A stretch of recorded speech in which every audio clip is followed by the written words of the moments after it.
Assalamualaikum warahmatullahi wabarakatuh. Perkenalkan, kami dari kelompok 11 dan di sini kami akan mempresentasikan tentang materi pengelolaan dan pemantauan lingkungan dari pembuatan batako. Sebelumnya, saya akan memperkenalkan kelompok saya, mulai dari Muhammad Atur Rahman, Ahmad Hilal Punggawa, dan Raffi Hadiansyah. Oke, pertama-tama mari kita mengenal dulu apa itu batako. Batako merupakan bahan bangunan sebagai alternatif pengganti batu bata yang dibuat dari campuran semen, pasir, dan air dengan komposisi tertentu dan berfungsi sebagai dinding, menurut Putra 2016. Batako yang digunakan ialah batako dengan ukuran 23 x 13 x 7 cm. Batako yang dibuat berdasarkan bahan baku tras, kapur, dan air. Pada produksi batako, dapat dihasilkan 400 buah tiap 8 jam kerja, sehingga jika dikerjakan selama 1 minggu, maka dapat dihasilkan 22.400 buah batako.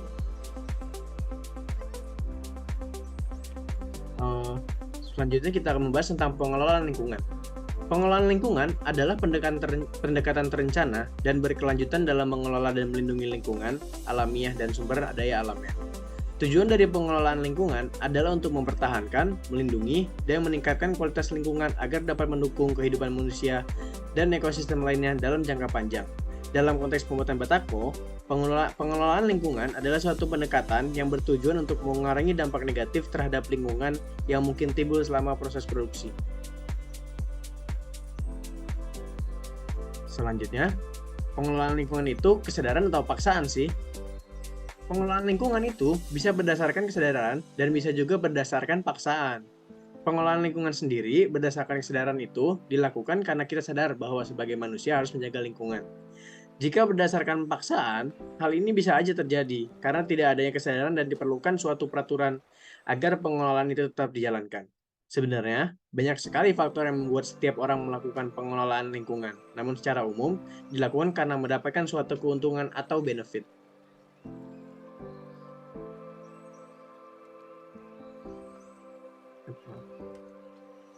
Gimana sih pengelolaan lingkungan itu?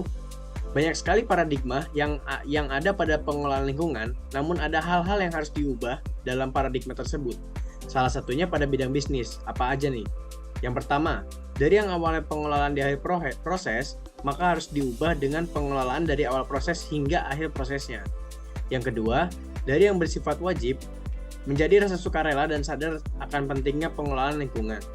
Dari yang selalu menolak, menjadi orang yang selalu proaktif dan penuh inovasi dalam menjalankan pengelolaan lingkungan. Dan yang terakhir, dari yang bekerja sendiri, menjadi bekerja sama dengan orang-orang dengan tujuan yang sama.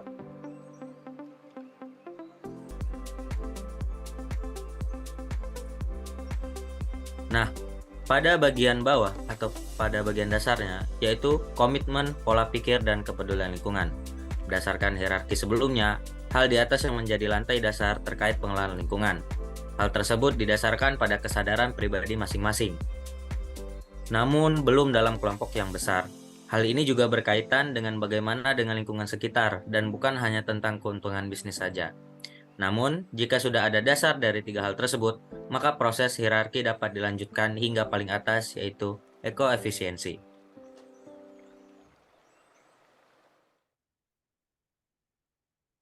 Selanjutnya, pengelolaan lingkungan pada produksi batako. Gimana sih terkait pengelolaan lingkungan dari pembuatan batako itu sendiri? Tentunya diawali dengan kesadaran, komitmen, pola pikir, dan kepedulian lingkungan dari pemilik produksi batako hingga orang-orang yang bekerja pada produksi batako tersebut. Jika hal tersebut sudah ada, maka kita dapat menganalisis hal lain seperti berikut. Yang pertama, efisiensi penggunaan bahan. Pada penggunaan bahan batako, diperlukan beberapa bahan baku, seperti tanah, kapur, dan air yang dapat dilihat pada tabel tersebut, di mana setiap 1 meter kuadrat dinding diperlukan 27 buah batako.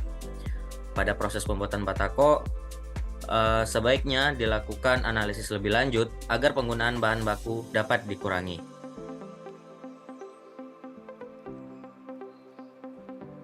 Selanjutnya ada efisiensi energi. Dapat dilihat bahwa dalam produksi batako, total energi yang digunakan yaitu 186 kilokalori. Energi yang digunakan ini digunakan untuk produksi batako dengan penggunaan dinding 1 meter kuadrat. Karena hal tersebut, diperlukan evaluasi kembali agar energi yang digunakan menjadi lebih efisien. Yang ketiga, manajemen limbah. Berdasarkan sumber yang ada, batako tidak menghasilkan limbah padat dan limbah cair. Hal ini karena perhitungan penggunaan bahan dasar sudah digunakan secara maksimum sehingga tidak menyisakan atau menjadi limbah. Namun, dalam proses pengambilan bahan baku, terdapat limbah berupa emisi gas dari transportasi yang digunakan. Hal inilah yang perlu dievaluasi kembali. Total emisi yang dihasilkan dari pembuatan batako ini yaitu 0,1 gram per meter kuadrat. Emisi ini dihasilkan dari produksi batako pada penggunaan dinding 1 meter kuadrat.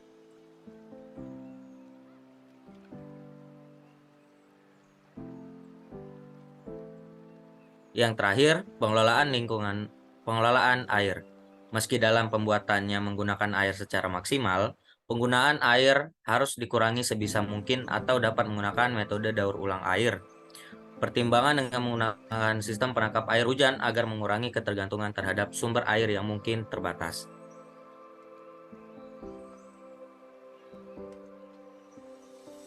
Pemantauan lingkungan dari pembuatan batako adalah suatu proses yang penting untuk memastikan bahwa produksi batako tidak merusak lingkungan sekitar. Berikut adalah beberapa fungsi pemantauan lingkungan dari pembuatan batako. Apa sih fungsi dari pemantauan lingkungan? Ada dua hal yang menjadi manfaat pemantauan lingkungan. Yang pertama, alat manajemen atau pengawasan untuk mengetahui seberapa jauh suatu kegiatan atau kondisi lingkungan memenuhi persyaratan teknis dan atau peraturan perundangan yang berlaku. Yang kedua, alat manajemen untuk mengetahui efektivitas kegiatan, pencegahan, penanggulangan, dan pengendalian dampak lingkungan. Lalu, apa manfaatnya? Tentunya banyak manfaat dari pemantauan lingkungan, di antaranya mengarahkan pengelolaan lingkungan agar berlangsung efektif dan efisien, dapat dipakai sebagai bukti untuk melindungi usaha atau kegiatan terhadap adanya tuntutan, isyarat dini munculnya pencemaran atau kerusakan lingkungan, dan yang terakhir, bermanfaat sebagai uji hipotesis dampak penting. Selanjutnya, apa sih yang bisa dilakukan dalam kegiatan pemantauan lingkungan?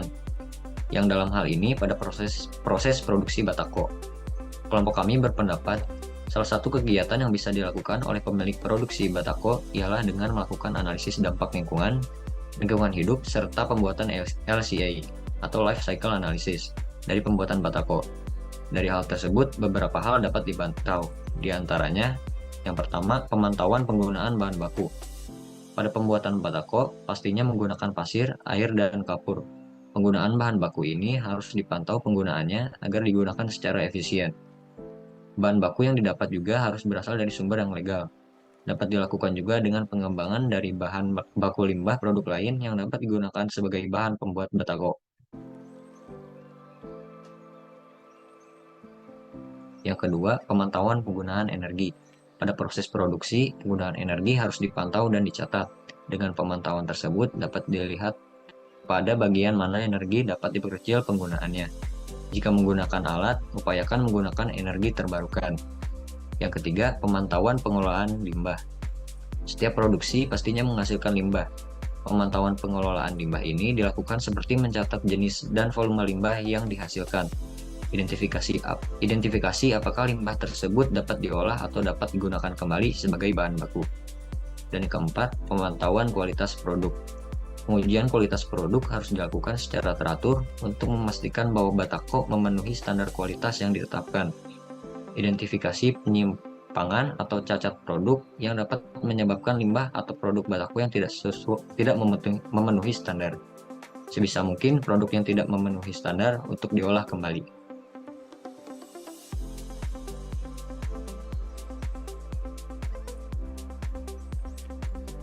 Pemantauan ini bukan hanya dilakukan oleh pemilik saja, namun pihak-pihak lain juga dapat melakukan pemantauan lingkungan ini.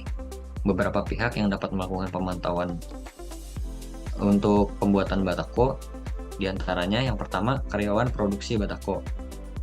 Jika terlihat bahwa dalam proses produksi batako menyalahi aturan yang ada, maka karyawan dapat melaporkan hal tersebut kepada pihak berwenang. Yang kedua, masyarakat sekitar. Jika dalam proses produksi batako ini telah mengganggu lingkungan alam yang dapat mengganggu kegiatan pada masyarakat, maka masyarakat dapat melaporkan pada pihak berwenang. Dan yang ketiga, pihak berwenang. Pihak yang berwenang dapat menindak berdasarkan laporan-laporan yang ada.